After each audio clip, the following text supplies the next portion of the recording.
خب سلام. امروز یه ویدیو آموزشی میخواستم بذارم. این ویدیو رو خیلی وقت پیش قرار بود بذارم، ولی به خاطر اینکه ویندوزم مشکل داشت نمیتونستم اسکرین ریکورد انجام بدم، که حالا این آپدیت جدید ویندوز که اومد مشکلمو برطرف کرد. آره، خلاصه یه سوالی از من خیلی هم میپرسیدن که چجوری دو تا اینترنت وصل میکنم، بعد میگم که چی از کدوم اینترنت استفاده کنه. خب واسه این کار الان امروز میخوام اینو آموزش بدم بهتون. حالا استفادهش چیه؟ میتونین موقع استریم، مثلا اونایی که با یه سیستم استریم میکنن و نمیخوان مثلا رو بازیشون لگ بیفته، سرعت اینترنت نمیکشه یا هر چی، میتونن استفاده کنن که بازی با یه اینترنت باشه، استریم روی اینترنت دیگه باشه. یا حالا استفاده خودم بیشتر اینطوریه، به خاطر اینه که سرعت اینترنت ADSL هم پایینه، ولی خب بهترین پینگو دارم ازش میگیرم. واسه همین مثلا اون سرور خود بازی رو میذارم رو ADSL هم، ولی اگه چیز دیگه ای ازش استفاده کنه لگ میفته. واسه چیزای دیگر رو میفرستم رو اون یکی نتم، فقط اون حالا اتصالم به سرور از اون نت استفاده میکنه. واسه همین پینگم خیلی ثابته تو بازی معمولا. خب حالا اول که واسه این کار اول که دوتا اینترنت رو وصل میکنی. الان من یه دونه اینترنت حالا با وای فای وصله که اینترنت موبایلمه، و یه اینترنت با لنم که وصل اینترنت ADSL همه. که حالا اول این کنار وصل میکنین، خب واسه اینکه تعیین کنین کدوم اینترنت چیزی باشه که حالا هر چیزی میخواد از اینترنت استفاده کنه بای دیفالت ازش استفاده کنه، و اون یکی اینترنت اینترنت بکاپ میشه دیگه، اینترنت دوم میشه که خودتون باید دستی بگین که مثلا این آی پی بره رو اون اینترنت، یعنی بای دیفالت ویندوز ازش استفاده نمیکنه. خب واسه این حالا من اینجا ویندوزم هم آپدیت کردم، یه باگی داره، اینو دوتا الان داره نشون میده، حالا خیلی مهم نیست. اه، این اینترنتی که قراره همه چی از اتوماتیک ازش استفاده کنه، میایم این قسمت پروپرتیز، همون قسمتی که میریم DNS میذاریم و همینجا میایم توی این قسمت ادوانس میریم. اینجا این اتوماتیک متریک بای دیفالت تیک داره، این تیک رو بر میداریم. اینجا یه عددی میذاریم که حالا هرچی این عدد کوچیکتر باشه، اولویت این که ویندوز ازش استفاده کنه بیشتره. یعنی مثلا من الان اینو 4 گذاشتم، یعنی اون عدد اون یکی اینترنت هم و یه عدد بزرگتری گذاشتم. خب حالا اینو روی 4 گذاشتم، بعد باید واسه اون یکی اینترنت که بشه اینترنت دومم حالا همین کار رو بکنین، و این یکی رو من گذاشتم رو 5. خب یعنی اول از این استفاده میشه، این 4، بعد این یکی 5. حالا خیلی مهم نیست اگه 10 هم بذارم اینجا، خیلی فرقی نمیکنه. صرفا اولویت اینه که هر کدوم کوچیک‌تر باشه اول استفاده میشه، هرچی بزرگتر بشه دیرتر ازش استفاده میشه. یعنی اگه مثلا فقط دو تا اینترنت نیست، میتونین اینو واسه 3 تا 4 تا 5 تا اینترنت، هر تعداد اینترنت میتونین وصل کنین و این کار رو انجام بدین. ام، حالا واسه اینکه یه سری، حالا من اینجا خودم یه فایل بتی درست کردم که یه لیست از آی پی دارم و این آی پی ها رو انداختم روی این گیت وی. الان روت اد مثلا این آی پی ادرس، این مسکم حالا توضیح میدم چیکار میکنه. و این آخری هم گیت وی اینترنتیه که قرار بره روش. حالا گیت وی رو چجوری باید در بیارین؟ یه CMD باز میکنین، یا آی پی کانفیگ مینویسین، و اینجا اینترنت هامون الان این آی پی اینترنت همه، حالا این ساب مسک، حالا هرچی که هست، این گیت وی اینه. خب که الان این اینترنت هم اینه گیت ویش، این یکی اینه گیت ویش. خب یعنی حالا من الان اینترنت هم که بای دیفالت همه چی ازش استفاده میکنه، ولی رو این یکی اینترنت اگه بخوام چیزی رو بندازم اینجوری با این دستورا، الان اینا رو گذاشتم رفته رو اون گیت وی. خب حالا این آی پی ها رو چجوری باید در بیاریم؟ واسه مثلا یه سایت رو اگه بخوایم دراریم، مثلا خیلی ساده است. مثلا کافیه سایت رو بیا اینجا پینگ کنین، مثلا صاف 98.ir. خب وقتی پینگ میگیری، این چیزی که اینجا نشون میده آی پی سایته.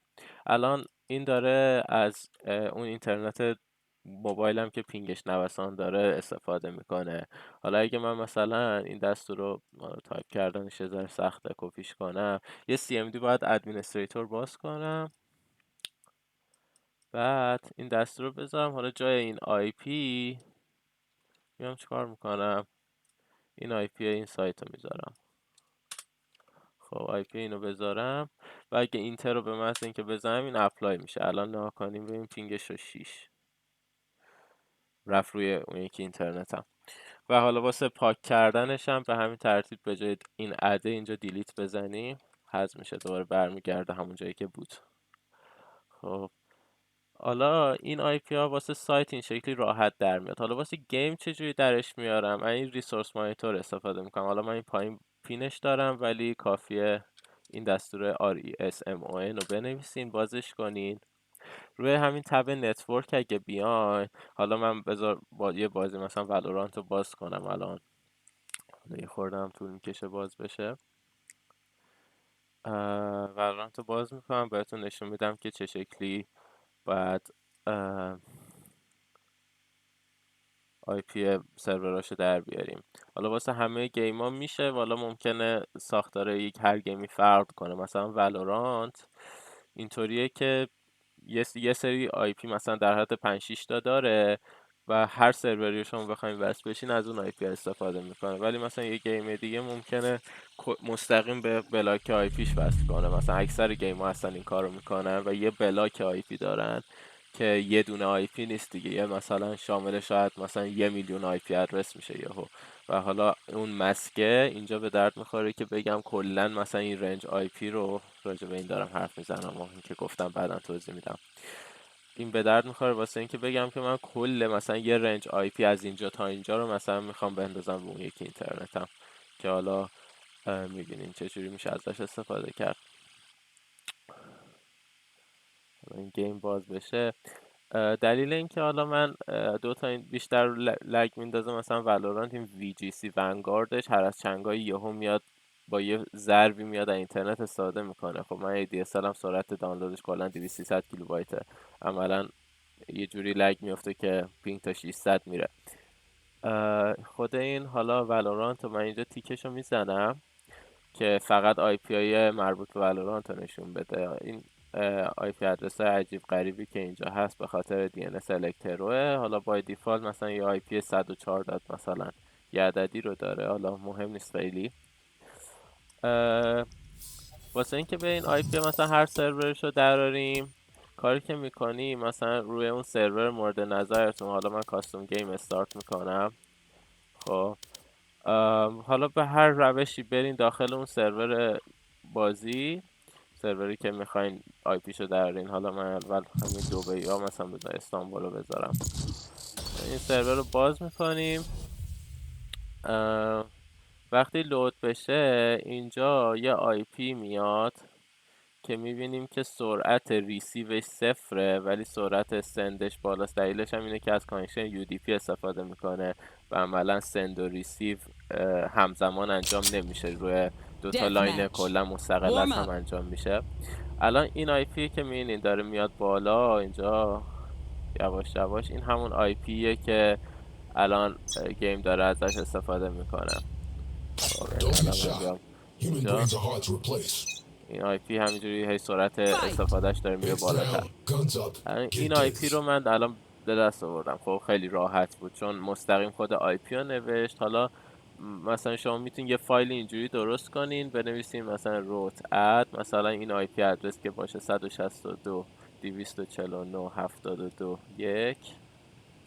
مسکش رو می نویسیم. وقتی یه دونه آی پی می نویسیم 255 و در ادامه اون گیتویه که حالا با آی پی کانفیگ گفتم چجوری بگیرینش رو اینجا اضافه میکنیم. خب و حالا اینو میتونیم مستقیم هم داخل CMD رانش کنیم، ولی من داخل یه فایلی با پسوند بد سیف کردم همه این آی پی هایی که در آوردم و اینو یه جا سیف کردم. فقط کافیه مثلا این فایله اینجا میام ران از ادمنستریتور میزنم و همه اینا رو خودش توی ثانیه اپلای میکنه واسم، یعنی دونه دونه لازم نیست اینا رو اینجا بنویسین، چون خیلی طول میکشه. مثلا اگه مخصوصا مثلا چند تا گیم مختلف داشته باشین، یه دفعه میخواین همه رو اپلای کنین دیگه، یه فایل درست میکنین. حالا ساختن فایل ممکنه مثلا وقت بگیره، مثلا شاید یه ساعت وقت بذارین که مثلا همه آی پی های همه بازیایی که دارین میکنین رو در بیارین، تست بگیرین، ببینین درست کار میکنه یا هر چی. ولی بالاخره نهایتا این فایل دیگه آماده باشه دیگه، هر سری رو سیستم روشن میکنین، یه بار ران کردنش دیگه خیلی کار ساده ایه. الان واسه این سرور خیلی راحت بود، چون خود مستقیم خود آی پی رو اینجا نوشت. ولی حالا من اگه بخوام مثلا یه سرور دیگر رو باز کنم، مثلا حالا بزنیم روی کیپ تاون. الان واسه برارم هم میدونم که مثلا سرور استانبول و مثلا کل سرورهای اروپا با این آی پی وصل میشه. خب ولی حالا شما مثلا باید سرورهای مختلفی که استفاده میخواین بکنین ازش رو تست کنین، ببینین که چجوری آی پی هاشو در بیاریم. مثلا کیپ تاون رو اگر من الان باز کنم، حالا منتظر بمونیم به سرور کانکت بشه. و الان این صدایی که رو بک‌گراند اومد نشون میده که وصل شده به سرور. حالا یه ذره وایسم، از روی مصرفش که این آی پی میاد بالاتر میفهمیم که کدومه. الان من میدونم که اینه، این داره میاد بالا یواش یواش. دوباره این ریسیو صفره، داره میاد بالا. این الان آی پی بازیه، ولی خب ناکنین یه آدرس عجیب غریب داد بهمون. خب چون یو آر ال دوباره میتونیم خیلی راحت واسه اینکه آی پیشو دراریم پینگش کنیم به این شکل. اینو من بنویسم اینجا، یه ذره حالا سختی داره که باید کل اینو تایپ کنیم، ولی خب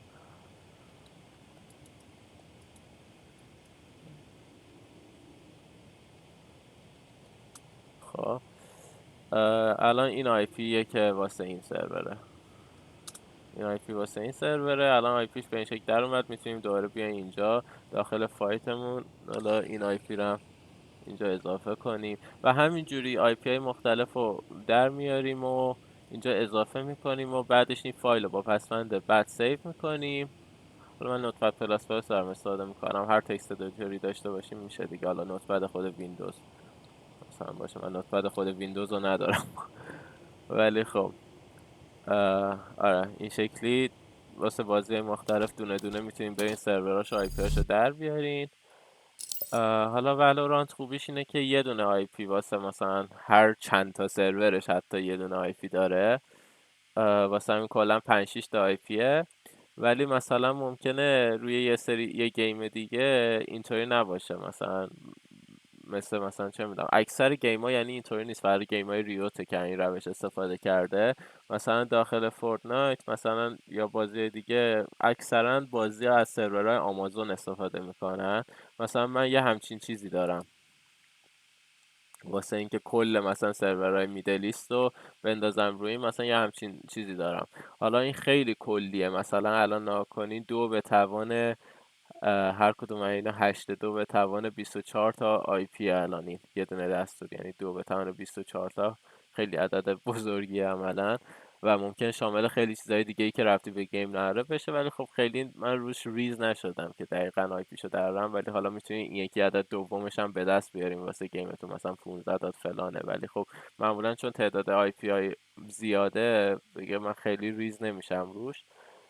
این مسک خلاصه اینجا این به درد میخوره که این مسک هر جا 255 بذاریم، یعنی اینکه کل اون قسمته واسه هم مهمه و قسمتایی که صفر قسمت بی اهمیته. یعنی هر عددی اینجا عملا قرار بگیره، حالا تو اون آی پی ادرس مثلا ممکنه آی پی ادرسمون مثلا 15 داد مثلا 46 داد 100 مثلا 84 داد مثلا چون 250 باشه، مثلا یه همچین آی پی ادرسی شامل میشه اینجا. یعنی اینم جز اینه، یعنی اینجا این صفرا داره میگه که هرچی اینجاها بود مهم نیست. حالا این میشه مثلا جای مثلا 255 مثلا خیلی عدد دا گذاشت، 192 بذاری، مثلا 240 بذاری، چه میدونم خیلی چیزا میشه گذاشت. ولی خب من حالا خیلی نمیخوام با جزئیات توضیح بدم که دقیقا چجوری این کار میکنه، وقت زیادی میگیره و معمولا اینکه حساب کتاب اونقدر دقیق بخوای انجام بدی ضروری نیست. معمولا حالا واسه این کار شبکه که انجام نمیدیم. آره از این روش میتونید استفاده کنیم واسه اینکه یه دسته آی پی رو بندازین روی اینترنت. که حالا مثلا واسه من خودم تو فایل خودم نشون بدم. الان اومدم اینا 13 15 16 18 همه اینا رو کلش رو با جاش انداختم روی اون یکی اینترنت، در صورتی که خب از اینا خیلیاش رفتی به گیم نداره، اصلا ممکن خیلی چیزای متفاوت دیگه ای هم روش باشه. حالا من خیلی دقت نکردم، مثلا یه سری آی پی ادرس های تکراری هم حتی اینجا هستش که حالا خیلی مهم نیست. و به جاش اومدم مثلا یه سری آی پی ادرس هایی که میبینم اون وسط مزاحمه در اینترنت صادر میکنن و این پایین مثلا دوباره انداختم رو اون یکی گیتوی. یعنی وقتی زیر مجموعه رو میندازی رو اون یکی دیگه خودش میفهمه که اول کوچکترین اسکوپ رو باید نگاه کنه. یعنی مثلا 13 و 18 رو کاملا انداختم بیرون، بعد اومدم یه سری از این زیر مجموعه رو دوباره انداختم روی یکی گیتوی که البته اینترنت گوشیم چون هات اسپات گوشی گیتوی ثابت نیست، هر سری عددش عوض میشه. الان این با اون گیتوی که اینجا داشتم فرق میکرد، یعنی باید عملا اینا رو بیام آپدیتش کنم. حالا میتونم یه find and replace، find کنترل F باید میزدم find and replace بزنم، مثلا بذارمش روی این. خب که حالا خیلی مهم نیستش. آره خلاصه این به این شکل کار میکنه.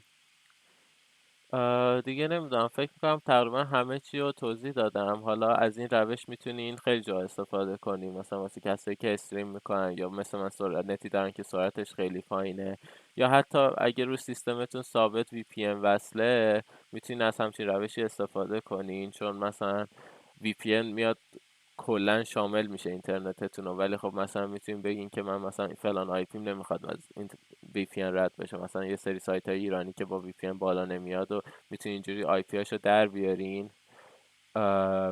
بعدش بگین که مثلا اون سایت خاص بیاد مثلا روی اون یکی آی پی. حالا یه سری سایت هم هست، حالا من خیلی حضور ذهن ندارم، ولی مثلا یه سری سایت ها هستن که فقط اون آی پی سایت رو وقتی پینگ میکنی خب یه چیز میده، ولی بجز این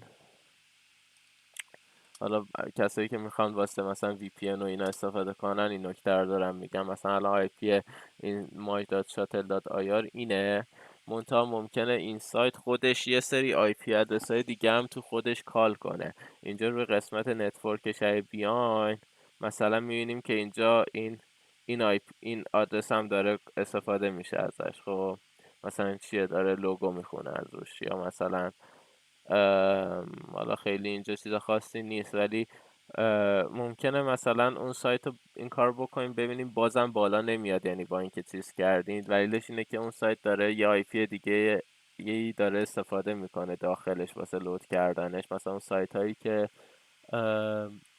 مینویسه در حال انتقال به مثلا صفحه، خب اونا واسه اون یه آی پی هست واسه آروان کلاوده که باید واسه اینکه با وی پی ان کار کنه اون رو هم پیدا کنین.